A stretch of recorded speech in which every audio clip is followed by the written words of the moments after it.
li ma Allah ci Habib si wax y a une dizaine de jours nettali naa leen ko ci gént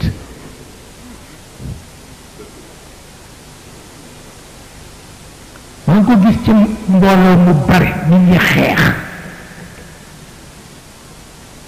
ñu ngi nekk nag xale lu góor bu mi ngi xeex ni parce que du seetaan réewam yàqu nettali naa leen ko y a une dizaine de jours man maa ko gis man mi ko doon téye sax daf ma conc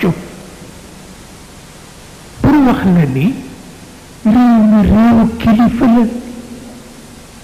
il ne faut pas que ñu di ko foye ak nit ñu nga xam ni mais bërki démb làmb ju rëy ci xewoon bu mu tasee ci mbedd mi la ma fekk man gaañu naa ci sax ndax jigéen ñu ma doon dimbale ñuy damm seen loxo di nangu seen ceeb